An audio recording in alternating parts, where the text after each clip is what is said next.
آپ عزیزان توجہ فرمائیں، امیر المومنین نے خلفاء کے دور میں زیادہ زندگی امیر المومنین کی خلفاء کے دور میں گزری ہے۔ 25 سال گزرے ہیں، 3 خلیفہ کی حکومت تھی۔ کیا امیر المومنین جنگ بھول گئے تھے؟ کیا امیر المومنین کی ذوالفقار کھو گئی تھی؟ کیا امیر المومنین سے خدا نہ خواستہ شجاعت ختم ہو گئی تھی؟ کیا امیر المومنین، وہ امیر المومنین جو بعد میں 35 سال بعد جب جنگ لڑی صفین میں جا کر، تو لوگوں کو پھر ایک دفعہ خندق و احد و بدر کا میدان یاد آیا، جب علی بھرپور جوانی میں تھے، نوجوانی میں تھے، اس طرح سے جنگ لڑی۔ لیکن اس دوران جنگ صفین میں علی جنگجو نظر آتے ہیں، جنگ بدر میں علی جنگجو نظر آتے ہیں، جنگ احد میں علی جنگجو نظر آتے ہیں، جنگ خیبر میں علی جنگجو نظر آتے ہیں۔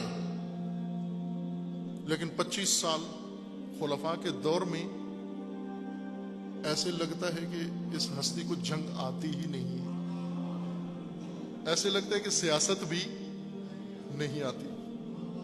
کیوں عزیزان؟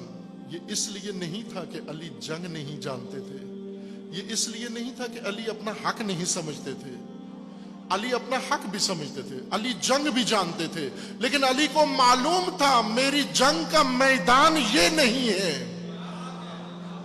میں نے اپنوں سے نہیں لڑنا ہے، میں نے رسول اللہ کے ساتھیوں سے نہیں لڑنا ہے۔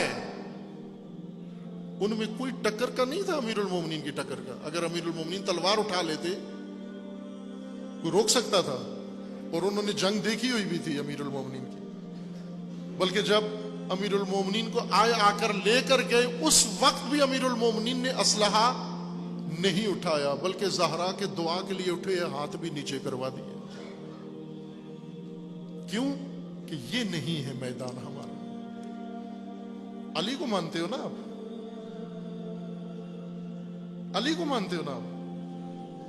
اگر خلفاء سے اختلاف کی بنیاد رکھ کر سب کچھ ختم کرنا ہوتا تو علی آغاز کر دیتے نا، وہیں پر علی آغاز کر دیتے وہاں پر۔ لیکن امیر المومنین نے یہ کام نہیں کیا، بلکہ جہاں خلفاء نے بلایا، ضرورت پڑی، وہاں پر حاضر ہو گئے۔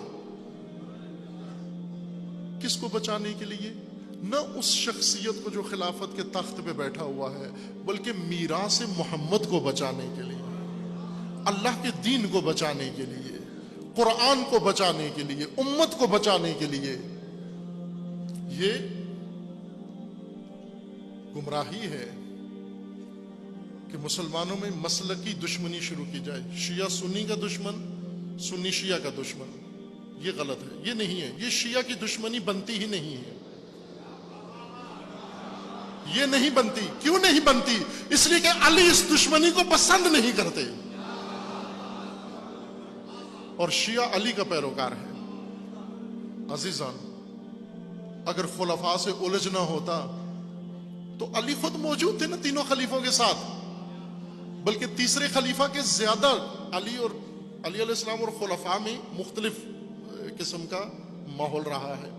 پہلے خلیفہ امیر المومنین کا زیادہ بہت احترام کرتے تھے، دوسرے خلیفہ بھی احترام کرتے تھے، عموماً خیال رکھتے تھے، لحاظ کرتے تھے، لیکن تیسرے خلیفہ نہیں کرتے تھے۔ وہ احتیاط جو دوسرے پہلے 2 خلیفہ کرتے تھے، تیسرے خلیفہ نہیں کرتے تھے۔ اس کے باوجود جب تیسرے خلیفہ کا محاصرہ ہوا، بچانے کے لیے کون آیا؟ بنو امیہ میں سے ایک بھی نہیں آیا، وہ بنو امیہ میں سے تھے، ان کے گرد بنو امیہ اکٹھے تھے، ان کے لیے وہ سارا جال بنو امیہ نے بچھایا تھا۔ لیکن جب سارا کچھ ہو گیا تو خلیفہ کو بچانے کے لیے علی اور علی کے بیٹے آئے۔ یہ تو موقع تھا بہترین رقیب کو میدان سے ہٹانے کا، لیکن علی جانتے تھے یہ میری ٹکر کی دشمنی نہیں ہے، یہ میری ٹکر کی دشمنی نہیں۔ 3 جنگیں علی علیہ السلام کے دور میں ہوئی، تینوں پر ناخوش تھے امیر المومنین۔ جنگ جمل میں امیر المومنین نے فتح پائی، مکمل فتح پائی۔ جنگ نہروان میں مکمل فتح پائی، لیکن فتح کا جشن نہیں منایا۔ فتح پائی لیکن جشن کیوں نہیں منایا بلکہ افسوس کیا، ان کی لاشوں پر کھڑے ہو کر افسوس کیا کہ اے کاش تم نہ آتے میرے مقابلے میں، اے کاش مجھے مجبور نہ کرتے، اے کاش میں نہ لڑتا تمہارے ساتھ جنگ، اے کاش تم میں عقل آ جاتی۔ خوش نہیں تھے امیر المومنین، وہ جنگیں ٹھوسی گئی تھی امیر المومنین پر، لیکن جب بدر میں علی لڑے، جنگ خندق میں، پھر جنگ خندق میں آ جاؤں گا، آپ نے کنٹرول کرنا ہے اپنے اوپر۔ جنگ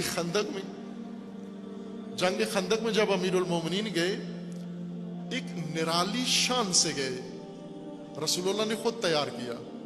امیر المومنین کو پہلے اپنی پگ پہنائی، اس کے اوپر خود پہنایا، پھر اپنی تلوار دی، اور پھر امیر المومنین کو خود رسول اللہ نے اٹھ کے آگے چند قدم روانہ کیا۔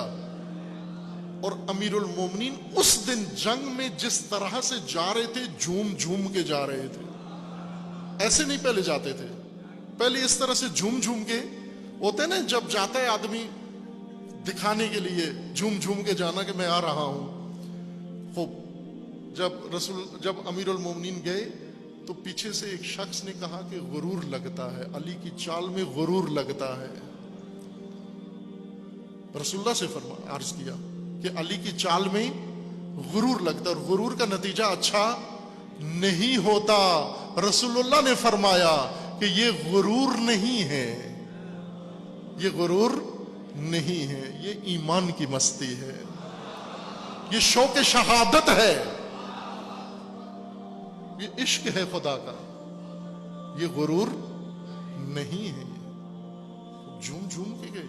اب دیکھو ایک میدان جس میں امیر المومنین ابن عباس کو بھیجتے، ابن عباس جو سمجھاؤ ان کو، جا کر ان نادانوں کو سمجھاؤ میرے ساتھ جنگ نہ کریں۔ ابن عباس کے خطبہ دیا، جو علی کہہ رہے ہیں میں تمہارے ساتھ لڑنا نہیں چاہتا، انہوں نے کہا نہیں ہم تو آئے ہی لڑنے کے لیے، لڑ کے ہی جائیں گے۔ پھر دوسرے کو بھیجا، سوہان ابن ساسا کو بھیجا، جو سمجھاؤ ان کو جا کر میں نہیں لڑنا چاہتا تمہارے ساتھ۔ پھر تیسرے کو بھیجا، جو انہیں کہو میں نہیں لڑنا چاہتا تمہارے ساتھ۔ پھر خود خطبہ دیا آ کر کہ میں نہیں لڑنا چاہتا تمہارے ساتھ، تم میرے دشمن نہیں ہو، تم میرے دشمن نہیں ہو۔ کیوں؟ اس لیے کہ تم کلمہ پڑھتے ہو، اس لیے کہ تم میرے رسول کے پیروکار ہو، میرے مخالف ہو، تم حق پہ نہیں ہو، بات غلط ہے تمہاری لیکن نسبت میرے رسول سے ہے تمہاری، چونکہ نسبت میرے رسول سے ہے اس لیے میں تم پہ ہاتھ اٹھانا۔ کبھی دیکھا ہے نا آپ نے، بڑا بھائی چھوٹا بھائی جب گستاخ ہو جاتا ہے، وہ کہتا ہے میرا دل تو کرتا ہے کہ تجھے ایک لگا دوں، لیکن تو ہے میرے باپ کا بیٹا، تو یادگار اس بوڑھے کی ہے، اگر اس سے منسوب نہ ہوتا میں تجھے مزہ چکھا دیتا۔ علی علیہ السلام یہی کہتے تھے انہیں، تم ہو بڑے گستاخ، تمیز ادب نہیں ہے تمہارے اندر، لیکن میں کچھ کر نہیں سکتا تمہارا، کیوں کہ تم میرے رسول سے منسوب ہو، تم اس ہستی سے منسوب ہو۔ عزیزان، دشمنی اگر علی کے پیروکار ہو تو علی سے سیکھو دشمنی۔ اس تھیلی سے باہر آ جاؤ، فرقہ واریت کی تھیلی سے باہر آ جاؤ۔ کوئی مسلک اسلامی مسلمان تشیع کی دشمنی کے لیے موضوع نہیں، نہ کرو دشمنی۔ اگر دشمن چننا ہے تو علی سے پوچھ لو نا پہلے کہ مولا علی آپ بتائیے، ہم آپ کے شیعہ ہیں، ہم آپ کے پیروکار ہیں، یعنی فقط آپ کے پیروکار ہیں، آپ ہمارے مولا ہیں، آپ نے بتانا ہے دشمن کون ہے ہمارا۔ اگر آپ حسینی ہو اور اگر آپ پیرو علی شیعہ علی ہو تو آپ پوچھو نا، امام حسین سے پوچھو دشمنی کرنی ہے کس کے ساتھ کریں، حسین آپ کو بتائیں گے کہ اگر دشمنی کرنی ہے تو طاغوت کے ساتھ کرو، دشمنی کرنی ہے تو ظالم کے ساتھ کرو، دشمنی کرنی ہے تو ستمگر کے ساتھ کرو، دشمنی کرنی ہے تو آمریت کے ساتھ کرو، دشمنی کرنی ہے اگر آپ نے تو یزیدیت کے خلاف کرو۔